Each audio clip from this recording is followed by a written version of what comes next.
तो बच्चों आज हम देख रहे हैं हमारी 12वीं कक्षा का चौथा अध्याय, जिसका भाग 4 हम देखेंगे और हम बात करेंगे किसकी, जन्म नियंत्रण विधियां 2, यानी कि हम कॉन्ट्रासेप्टिव मेथड्स देखते आ रहे हैं, जिसमें हमने बैरियर मेथड देख लिया, नेचुरल मेथड देख लिया। आज हम बात करेंगे केमिकल मेथड में भी किसकी, पिल्स की, कि कौन कौन सी गोलियां लेने से किस तरीके से हम अनचाहे गर्भ से बच सकते हैं। Is that clear? आइए, मुंह में लेने योग्य गर्भ निरोधक गोलियां। देखो बच्चों, यदि हम बात करें कॉन्ट्रासेप्टिव पिल्स की, कॉन्ट्रासेप्टिव पिल्स की हम बात करें तो वी हैव 2 टाइप्स, ठीक है। एक होगी जो हमारी विदाउट हार्मोन और एक होगी हमारी विद हार्मोन, राइट। तो जो विदाउट हार्मोन है, यानी कि यहां पर ना तो कोई एस्ट्रोजन है ना कोई प्रोजेस्टेरोन है, तो इसका जो बेहतरीन एग्जाम्पल है वो है हमारी सहेली। क्या है? सहेली। ये जो कॉन्ट्रासेप्टिव पिल है बच्चों, ये कैसी है? एंटी एस्ट्रोजन है, राइट। कैसी है? मतलब ये एस्ट्रोजन का विरोध करती है, एस्ट्रोजन की प्रोडक्शन को रोकती है। तो इसमें एक हम बोल सकते हैं कि क्या है वो, एंटी एस्ट्रोजन क्यों है, तो इसमें एक पाया जाता है सेंट क्रोमिन, ठीक है। सेंट क्रोमिन की वजह से ये एंटी एस्ट्रोजन होती है। Is that clear? इसके अलावा क्या इंपॉर्टेंट है सहेली में? पहली बात तो ये कि ये कैसी है, ये हमारी CDRI में बनी है। क्या है ये CDRI? Central drug research institute. क्या है ये, किस में बना ये सहेली? Central drug research institute. कहां पर है बच्चों? वो है लखनऊ में, राइट। लखनऊ में है।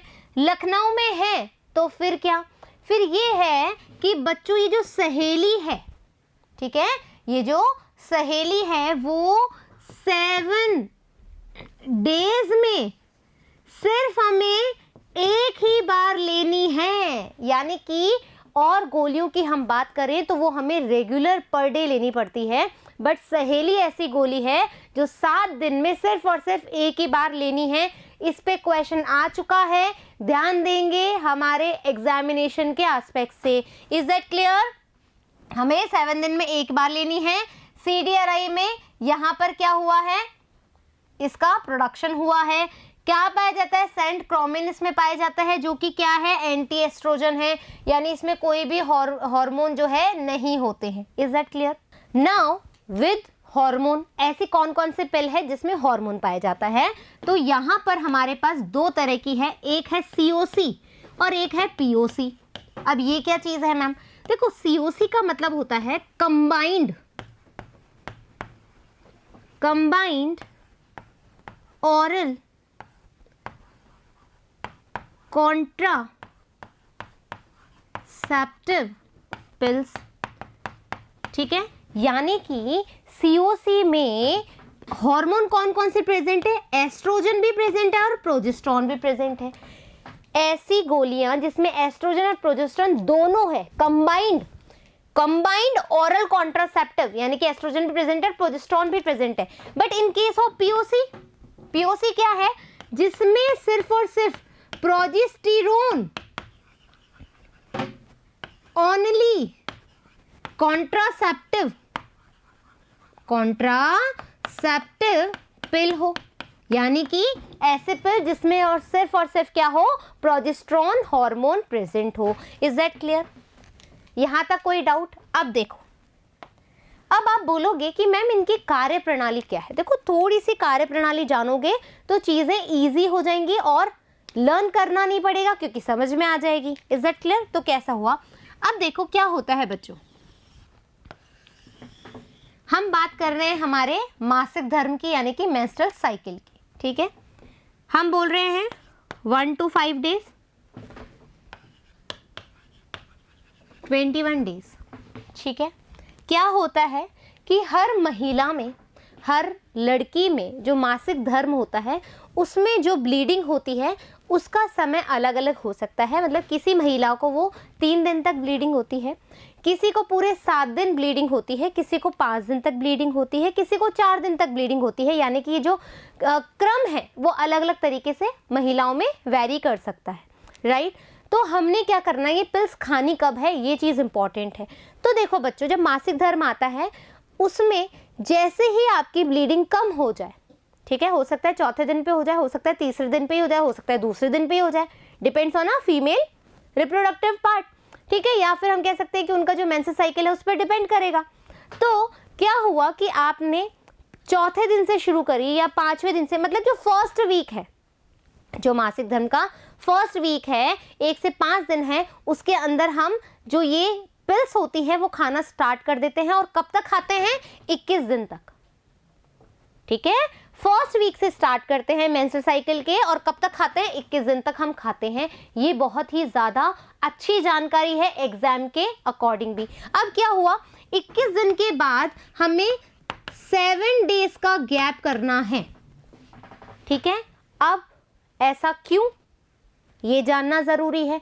क्यों हम हार्मोन वाली और हम बोल रहे हैं कि विदाउट हार्मोन वाली पिल्स खाते हैं, ऐसा क्या होता है कि जिसकी वजह से हम गर्भधारण नहीं कर पाते। आ जाओ, देखो बच्चों, ये क्या है, फॉलिकल्स है, ठीक है, प्राइमरी सेकेंडरी टर्शरी फॉलिकल्स है।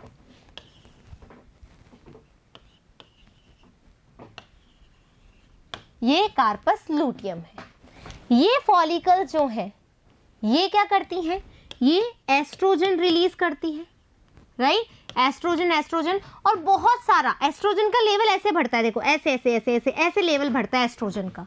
नॉर्मली पिल्स अभी नहीं ली है, नॉर्मली बता रही हूँ, एस्ट्रोजन का लेवल इस तरीके से इंक्रीज होता है। और यहाँ पे LSH और FSH, ठीक है, luteinizing stimulating hormone and follicle stimulating hormone, LSH and FSH, ये क्या करते हैं, फॉलिकल के निर्माण को स्टिमुलेट करते हैं, ठीक है, तभी फॉलिकल फटती है और कार्पस लूटियम बनता है, ओव्यूलेशन होता है, ओव्यूल रिलीज होता है। ये चीज तो हमें पता है ऑलरेडी।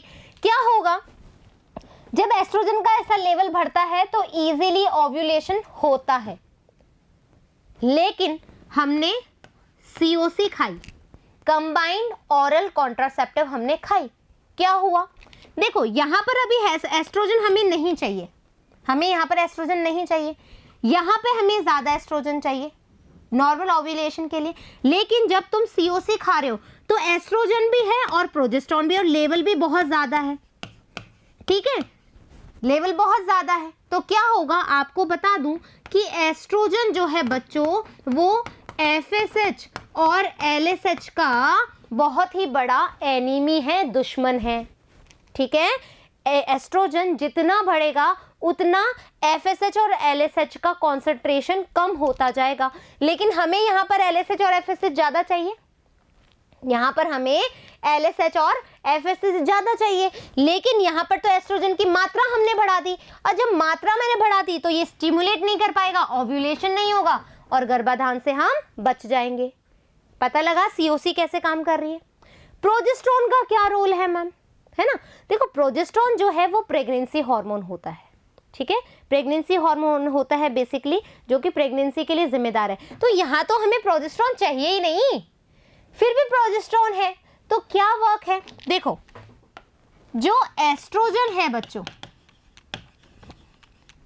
एस्ट्रोजन क्या करेगा, जो ओव्यूलेशन होता है, ठीक है, उसको रोक देगा, ओव्यूलेशन को रोक देगा जब अपन पिल्स खाते हैं उस दौरान। और जो प्रोजेस्टेरॉन है, जो प्रोजेस्टेरॉन है वो क्या करता है, ये करता है जो सर्विक्स है, ठीक है, जो सर्विक्स होता है उसके म्यूकस को क्या करता है, ये थिक कर देगा, ठीक है, थिक यानी कि ये देखो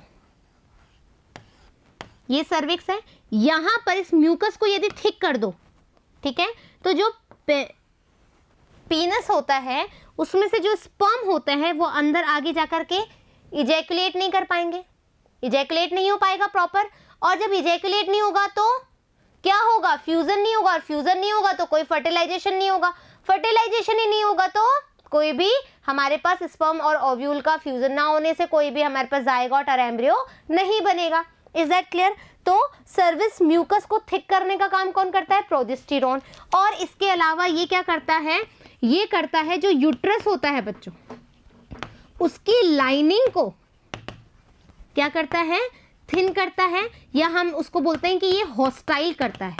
हॉस्टाइल का मतलब क्या होता है? देखो, यूट्रस जब थिक होता है तभी जाकर के जो हमारे पास एम्ब्रियो आता है वो जाकर के उस पर स्टिक हो जाता है, चिपक जाता है, जायगोट चिपक जाता है, फिर ही जाकर के प्लेसेंटा में वो क्या करता है? ग्रो करता है। ये बात तो क्लियर है ना?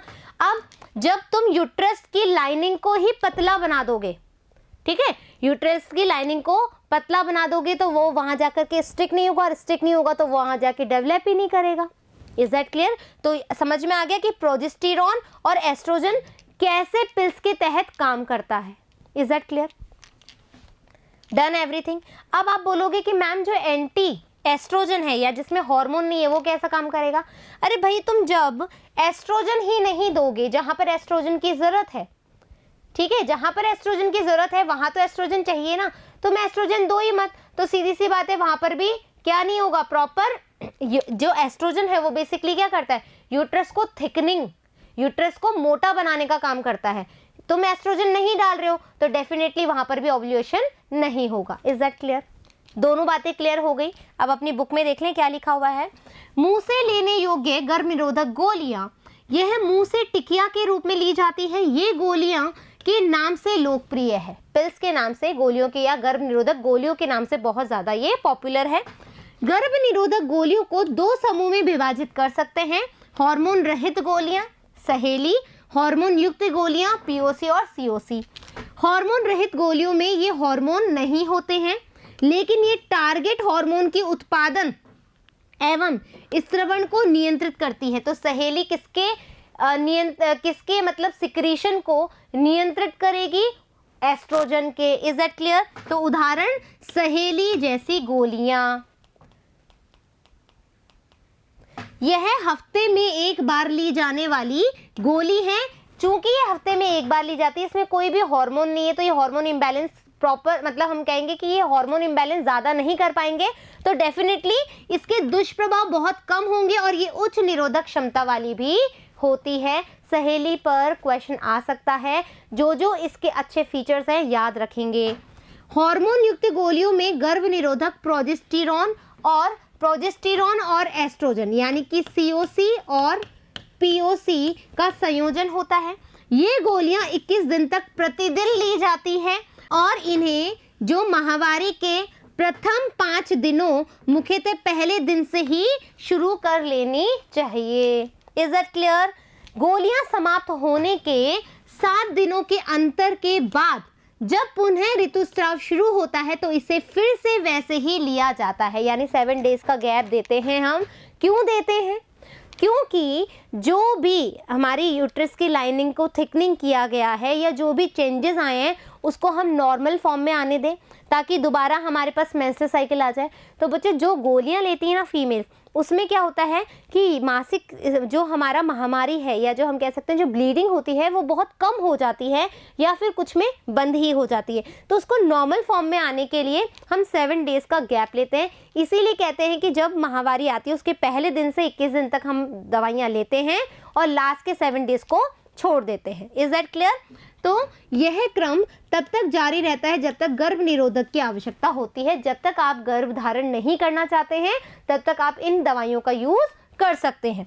ये अंडोत्सर्जन और रोपण को संदमित करने के साथ साथ गर्भाशय ग्रीवा की श्लेष्मा की गुणता को भी बदल देती है, जिससे शुक्राणुओं के प्रवेश पर रोक लग जाती है अथवा उनकी गति मंद हो जाती है। यानी कि जो सर्विक्स म्यूकस होता है उसको थिक कर देता है प्रोजेस्टेरॉन, जिसकी वजह से स्पर्म क्या करता है? एंटर नहीं हो पाता और फ्यूज नहीं हो पाता, राइट। ये गोलियां बहुत ही प्रभावशाली तथा बहुत कम दुष्प्रभाव वाली होती है और औरतों द्वारा ये खूब स्वीकार्य है, मतलब फीमेल्स में बहुत ज़्यादा कॉमन एंड पॉपुलर है, राइट।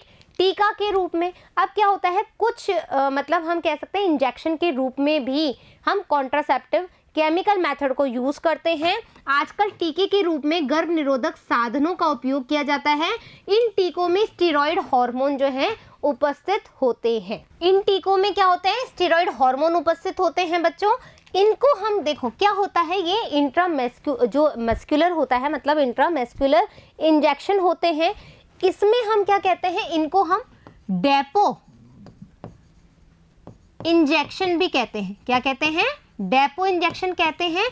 एग्जाम्पल की हम बात करें तो डेपो प्रोवेरा, ठीक है, ये इंजेक्शन टीके के रूप में हम एज अ कॉन्ट्रासेप्टिव मेथड में यूज लेते हैं, राइट। फिर हम बात करें अंतरों यानी कि इम्प्लांट्स की। इम्प्लांट्स में हम क्या करते हैं, देखो ऐसी प्रोजेस्टेरॉन स्टिक्स जो होती हैं वो हम क्या करते हैं, इंसर्ट करवाते हैं। इस विधि में स्टेरॉइड हार्मोन के पेच को त्वचा के नीचे अंतःरोपित कर दिया जाता है। कुछ पेचेस 5 वर्ष तक गर्भ निरोधकता बनाए रखने में सहायक होते हैं, मतलब 5 साल तक ये लगा लिए जाते हैं, जिससे कि अनचाहे गर्भधारण से बचा जा सकता है। Is that clear. और इसमें जो एग्जाम्पल है उसको हम कहते हैं नॉरप्लांट, ठीक है, नॉरप्लांट इसका एग्जाम्पल है। नाउ इसके कार्य की विधि ठीक गर्भ निरोधक गोलियों की भांति होती है। काफी लंबी अवधि तक ये प्रभावशाली होते हैं। कौन, इम्प्लांट्स। मैथुन के 72 घंटे के भीतर ही, अब देखो क्या होता है, कभी कभी जो पुरुष और महिला होती हैं वो गर्भ निरोधक जो मेथड्स होते हैं उनका यूज़ नहीं करते, मतलब ना तो वो बैरियर मेथड को यूज़ करते हैं, ना ही वो नेचुरल मेथड्स को यूज़ करते हैं। और क्या होता है, इसकी वजह से ये टेंशन हो जाती कि हाँ अब इंटरकोर्स करने के बाद जो गर्भ धारण हो सकता है उसकी संभावना बढ़ जाती है। तो इस सिचुएशन में हमें क्या करना चाहिए, मैथुन के 72 घंटे के भीतर ही प्रोजेस्टेरॉन या प्रोजेस्टेरॉन एस्ट्रोजन संयोजन का प्रयोग या आईयूडी के उपयोग का आपातकालिक गर्भ निरोधक के रूप में बहुत ही प्रभावी पाया गया है। यानी कि यदि हम क्या बोले, आफ्टर मॉर्निंग पिल, ठीक है, इसको हम क्या बोलते हैं, जैसे इंटरकोर्स मतलब नाइट में इंटरकोर्स किया गया है तो मॉर्निंग में ही या फिर 72 घंटों के अंदर अंदर यदि हम आफ्टर मॉर्निंग पिल खा ले, इसका एग्जाम्पल है अनवांटेड 72, वो हम ड्रग जो पिल है वो यूज़ कर सकते हैं। इसके अलावा हम क्या कर सकते हैं, आईयूडी के उपयोग का, लेकिन ये कब होगा, 72 घंटे के अंदर अंदर यदि हम आईयूडीज का भी उपयोग कर ले तो हम अवांछित गर्भधारण से बच सकते हैं। Is that clear. और इन्हें बलात्कार या सामान्य लापरवाही, असुरक्षित यौन संबंधों के कारण होने वाली संभावित सगर्भता से बचने के लिए लिया जाता है। यानी कि किसी पर्सन के साथ रेप हो जाए, मतलब फीमेल पर्सन के साथ रेप हो जाए तो उस दौरान भी ये वाली पिल जो है यूज़फुल रहती है, या जल्दी मैरिज हो जाए और चीज़ों का ध्यान नहीं रखा जाए उस समय पर भी हम यहाँ पर इन चीज़ों का यूज़ कर सकते हैं। तो इस तरीके से हमने क्या देखा, केमिकल मेथड्स में किस तरीके से पिल्स यूज़ की जाती है, इम्प्लांट्स क्या होते हैं, साथ ही साथ इंजेक्शन किस तरीके से हम यूज़ करके गर्भ निरोधक मेथड्स को अप्लाई कर सकते हैं, राइट। फिर मिलेंगे हम सर्जिकल मेथड के साथ, जब तक थैंक यू।